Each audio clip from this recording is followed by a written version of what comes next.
नमस्कार, जय हिंद। भारत तक देख रहे हैं आप। और तालिबान को लेकर जिस तरह की खबरें अब इन दिनों आने लगी हैं कि अफगानिस्तान में national resistance front of Afghanistan जो है वो लगातार वहां कड़ी टक्कर दे रहा है उन्हें, और लगातार तालिबान के ठिकानों पर हमले उसने तेज कर दिए हैं। इस विषय में बात करने के लिए हमारे साथ national resistance front of Afghanistan के फॉरेन हेड अली हमारे साथ ज्वाइन कर रहे हैं, जिनका काम है कि एनआरएफ के जो तमाम दुनिया के जो देश है उनसे ताल्लुकात मजबूत करना, और उनसे बात करेंगे इस वक्त की क्या हालात है वहां के और किस तरीके से एनआरएफ जो हमले कर रहा है, कितनी प्रोबेबिलिटी है कि वो अफगानिस्तान में एक दिन अपना विजय पताका लहराएगा।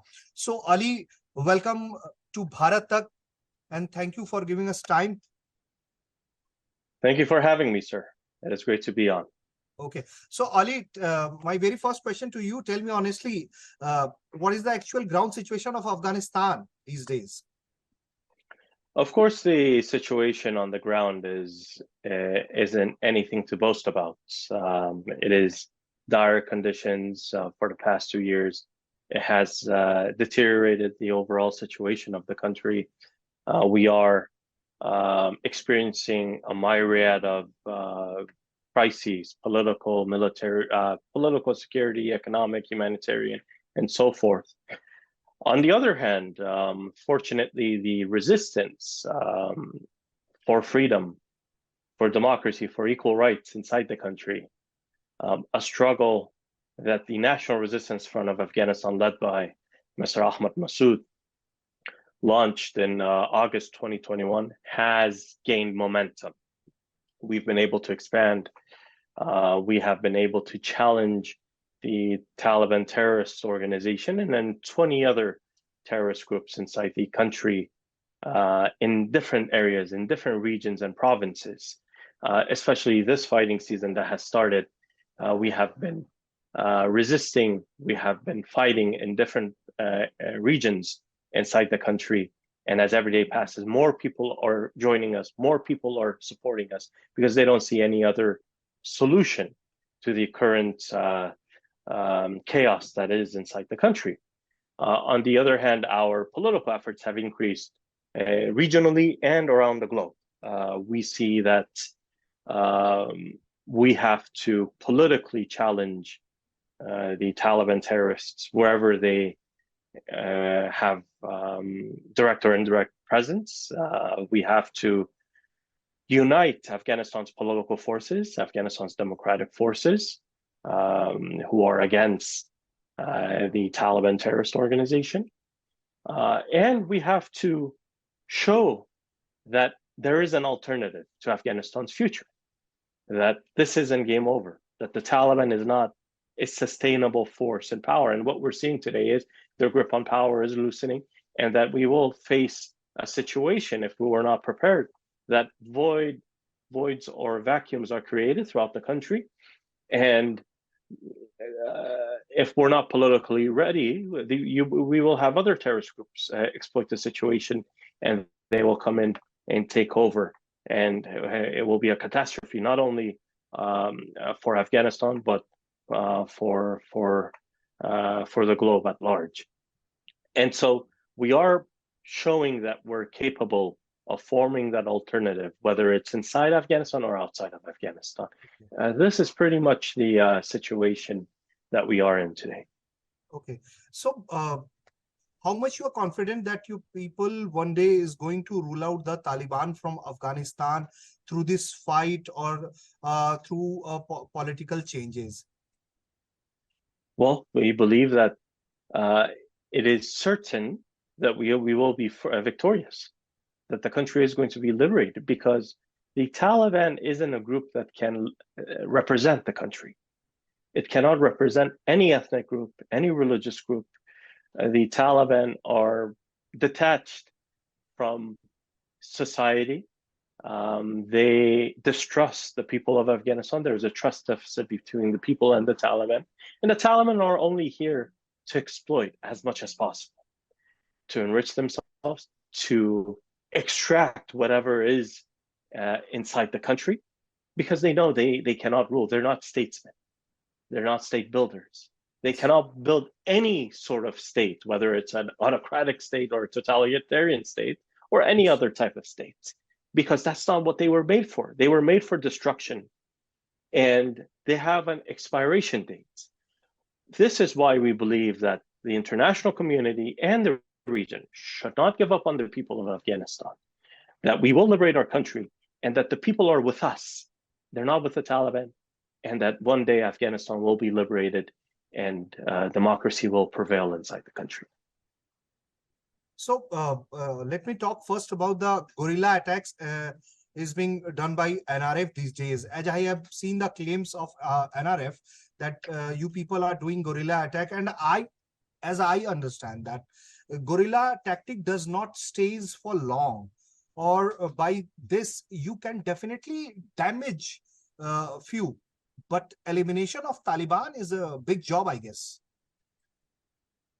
Well, in what we've seen in the past 2 years is the Taliban are not as strong as many perceived they were. One. Two, they're highly divided. They have been very much the rift between the different factions of the Taliban terrorist organization has deepened in the past 2 years. And we've seen defections. So local commanders of the Taliban who are not ideologically Taliban, they're not extremists, they're joining us. We had one prominent local commander in Badakhshan, for example, who joined us more than a week ago. And in this phase, the first phase is for us to very much prepare for liberation and sustaining control over districts and provinces. What we're doing is we're exhausting the enemy. We're confusing and exhausting the enemy through our unconventional strategy at the moment. One, so we're keeping them busy and exhausting them, challenging them through our guerrilla warfare. And two is preparing for phase two, which is liberating and sustaining whole districts and provinces, which we're confident enough that we will be able to transition to phase two very soon. Okay, so as you said that you are working on both of the options, first engaging them and then making your establishment strong. So NRF is looking for any help from outside of the country, and if you can share, then please do let me know who is helping you with the weapons and other things. Well, when I do face a question like this, I always say, is Afghanistan's conflict right now a civil war? Is it an internal war? Obviously, this is a rhetorical question. The answer is no, because we're fighting over 21 terrorist groups. And this is something that was verified in the United Nations Security Council report, the 14th report that came out last month in June, that the National Resistance Front is not only fighting the Taliban, that we're fighting other terrorist groups that are regional terrorist groups and international terrorist networks. So, and this is something verified that the Taliban, with the help of 20 other terrorist groups, are fighting the NRF. These are terrorist groups from South Asia, from Central Asia, from the Middle East, or all over the globe who have a jihadist ideology. So this is one fact that I wanted to point out when being asked this question. Two is the Taliban and the other terrorist groups inside the country were left behind with $7 billion worth of arms, munitions, and equipment when NATO left Afghanistan in 2021. We received nothing. We didn't have any caches. Whatever weapons that we had from the previous resistance in the 1990s was taken away from us through programs like the DDR and so forth. So we're basically fighting this empty-handed compared to what the terrorist groups on the other side have. And thirdly, right now, the Taliban pose an imminent threat. The Taliban and their terrorists and other terrorist organizations that are aligned with them and that are inside the country pose an imminent threat towards regional and global security. Right now, I don't know if you know or not, but there's credible reports coming out that weapons are ending up in Kashmir. Weapons are ending up in the Middle East, in North Africa, and many other places. The weapons that the Taliban inherited after August 2021. So they have started threatening the security of different countries Yes. through this black market of arms that has been initiated by the Taliban. So it's obvious that the National Resistance Front of Afghanistan and the people of Afghanistan as a whole need the support of the international community. We cannot fight this all alone because it's not an internal war. It's not a civil war. It's the continuation of the global war on terror. We're fighting international terrorism. We're fighting regional terrorism. And so when we're fighting regional international terrorism, we're fighting for not only our interests, not only for our security and future, we're fighting for the security, future, and interests of many countries. For this reason, we believe others should come in, not to send boots on the ground, but to support us and to assist us in any way that they can. Because this isn't a fight that only affects us. This is a fight that will affect every single one, whether it's India, whether it's Europe, whether it's Middle Eastern countries, whether it's other countries on the international scene. Yes, definitely. I also believe that it is not going to be in Afghanistan only. It will in somewhere others door also, I guess. Either it's Europe, it's India, or some other countries in the world. So as we are talking about Taliban, terrorism, jihad, do you find Pakistan is one of the key point who encouraged Taliban a lot to conquer the whole Afghanistan and making this conflict worst? Well, of course, Pakistan created this organization. It funded it. It provided it a sanctuary for 20 years. But even Pakistan today is feeling and experiencing the negative consequences of a whole country being handed over to a terrorist group. It was a monster. It was a Frankenstein that was created by Pakistan, but it is haunting Pakistan today as well. We're seeing that insecurity inside Pakistan is increasing. Cross-border attacks from Afghanistan is increasing. The Taliban are harboring the TTP and other organizations that are threatening Pakistan's security. So even though Pakistan supported this group, and their policy before August 2021 was that if the Taliban come in and take over, that TTP will vanish and we will not have any security concerns on our western border. But today, the security situation is much worse for Pakistan on its western border compared to 3 years ago, compared to a decade ago, and so forth.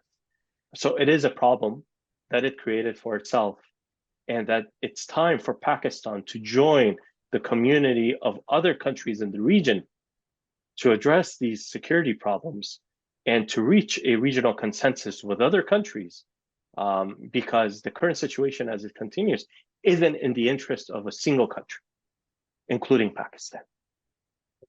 So how's Ahmad Masood these days? Is he the one key person who is directing the NRF how to attack on the Taliban post, their bunkers and everything? Is he engaged in day-to-day routine attacks of NRF? So Mr. Ahmad Masood is the leader of the National Resistance Front of Afghanistan, but the National Resistance Front of Afghanistan is a large organization. Yes, Mr. Masood makes ultimate decisions. He decides on overall policy, but day-to-day tasks, especially on the military scene, is something that is basically decided by our military council, okay, by our field commanders. So we have a large military organization that very much manages the day-to-day affairs. And these are all officers and commanders who have experience going back to decades. And these are all professional soldiers and officers. And of course, Mr. Ahmad Masood, the leader of the National Resistance Front, he leads all components of the organization, the military, political, and everything else that belongs to the NRF. Okay, so now I'm going to talk about some previous incident that happened, and then Taliban emerged as a power in Afghanistan. Do you believe that there was a corruption in the previous government. There was some ghost army is the reason that Afghanistan loses the battle against the Taliban? Well, there's many reasons why the republic collapsed on August 15th, 2021. External and internal factors, which going into each one of them is very difficult since we do not have enough time to address every single factor that led up to the collapse, but at least a few. One is after 2014, an individual like Ashraf Ghani coming and becoming president, someone who lacked popular support. He did not win the election. He stole the election. There was industrial scale fraud that happened in 2014. So basically power was given to someone who lacked a power base within the country, who was illegitimate. Two is he distrusted the state institutions, both civilian and military. So he himself weakened, especially the security apparatus, because there was a distrust between him and those institutions. He thought that those institutions will rise up one day and attempt a coup d'etat. He was his policies and decisions were highly ethnocentric. He basically marginalized most of Afghanistan's population. He only created a small clique of advisors who created deviations when it came to policies and decision making. He was highly egocentric and basically tried to micromanage the whole country. He further centralized power in his hands. As he centralized power and concentrated power in the presidential palace, we saw that state institutions weakened and that people felt marginalized, and you saw the peripheries, they distanced themselves from the government. Of course, these were, and corruption increased, very much systemic corruption during Ghani's presidency from 2014 up to 2021. So these were internal factors that were gradually weakening the government, and it was on a trajectory of collapse. But what accelerated it was speaking with the Taliban on the part of the United States, yes, negotiating with the Taliban, signing an agreement with the Taliban, and ultimately hastily withdrawing from Afghanistan, which accelerated the collapse from 2018 up to 2021. So in a nutshell, these are a few major factors that led up to the republic's collapse. Okay. So Ali, tell me honestly, do you also believe that America and Europe betrayed your people, betrayed Afghanistan? Well, we do feel a betrayal, of course, because of course, we were not the decision makers or we, of course, didn't have any role to dictate to NATO or specifically the United States for them to stay or to leave. But at least they should have taken the people of Afghanistan into consideration when making decisions. Europe wasn't in the decision-making process, of course, but the United States, they could have managed the withdrawal much better. If they had the will of withdrawing, they shouldn't have negotiated with a terrorist organization. They could have just left the country in 2019, 2020, or 2021 without a piece of paper being signed by with the Taliban and legitimizing the Taliban with the agreement that was signed in February of 2020. And the withdrawal could have been conducted much better. The timeline of the withdrawal was disastrous. And basically, it contradicted what Afghanistan signed with the United States back in late 2024, which was called the bilateral security agreement. That wasn't even expired when the United States negotiated and withdrew from Afghanistan. So we do feel a betrayal that the United States and NATO could have made a better decision because they were not under pressure. The American public wasn't pressurizing the United States government to end the war. There was no protest like Vietnam or any other U.S. war. So the American public basically forgot about the war in Afghanistan. Two, it wasn't a war. The whole myth that it was the longest war that the United States was fighting, that's false, because the United States ended its combat mission in Afghanistan in 2013, 2014. Basically, U.S. presence and NATO presence in Afghanistan was, one, for peacekeeping. It was a stabilizer. Two, it was basically on an advisory mission. It was advising and supporting Afghanistan's armed forces. And the dependence that the United States created for Afghanistan's armed forces, the armed forces of Afghanistan was doomed to collapse as soon as the United States withdrew, because that was the system that was in place, that this armed forces will operate as long as the United States is in the country. The whole myth that the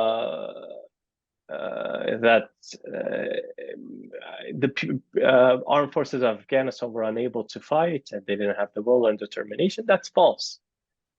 We lost 70,000 forces from 2014 to 2021.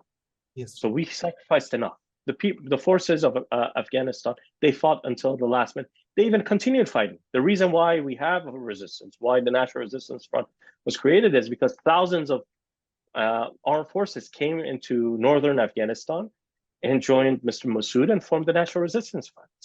But the reason the army collapsed was because as soon as the United States announced its withdrawal, contractors left, contractors who were maintaining Afghanistan's armed forces, their power, and so forth.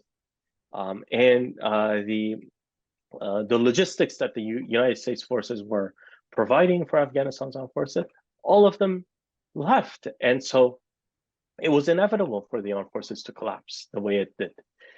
So to us, it was a betrayal, and of course, the people of Afghanistan feel disappointed, especially when we see many countries now engaging with a terrorist organization like the Taliban. Yes, yes. So as we can see that Ukraine is getting a lot of million and billion amount against Russia. Do you believe that NRF should also get these kind of funds so that you can fight more stronger way against Taliban? Or do you expect that? As I said, our fight isn't a civil war or an internal war.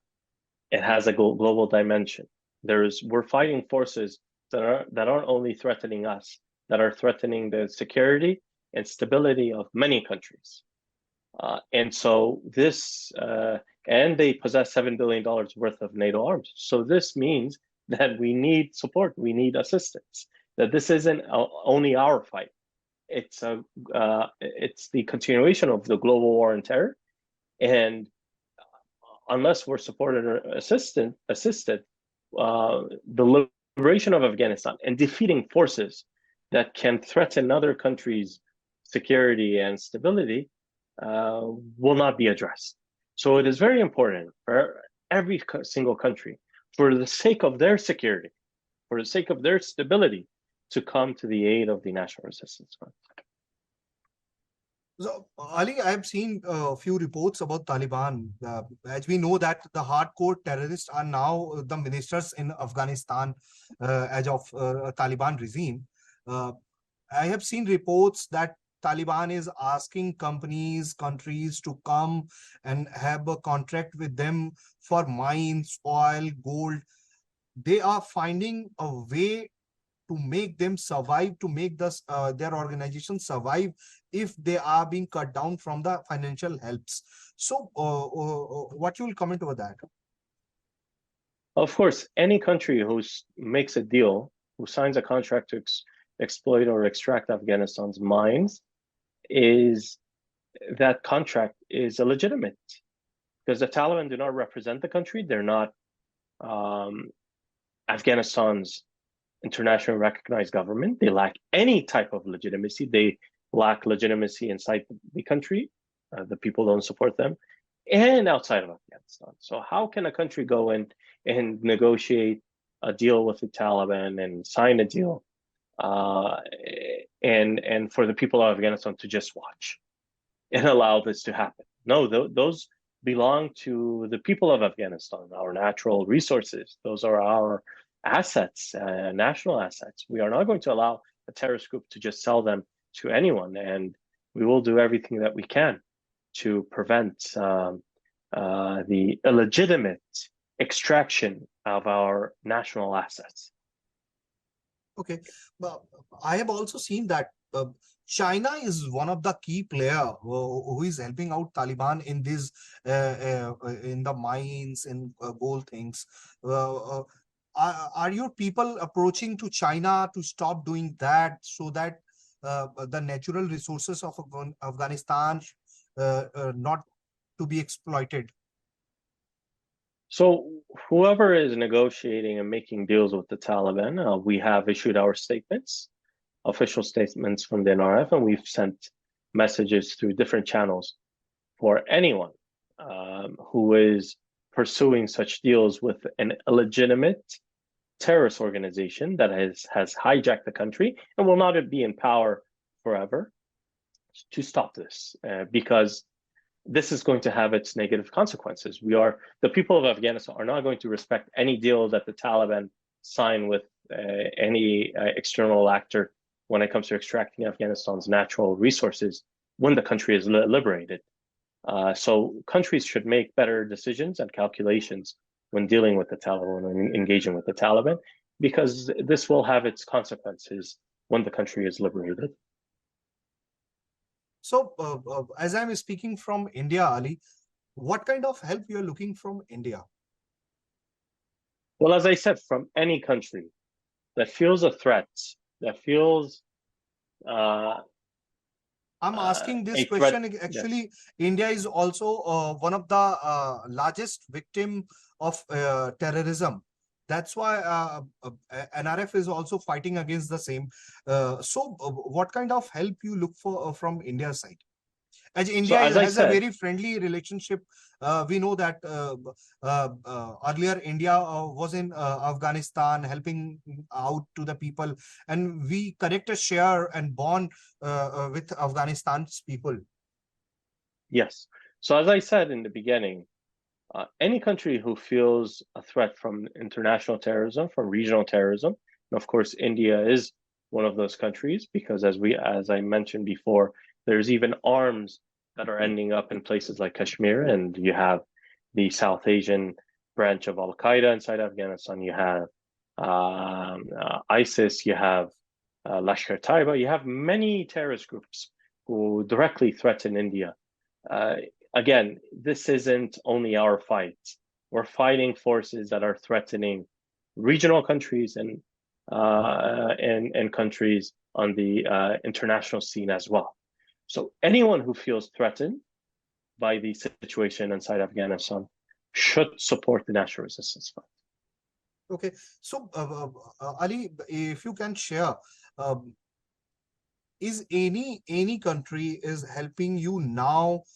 Is any neighbor country or your friendly country is helping NRF boys to get trained? Provide are they providing you weapon or anything?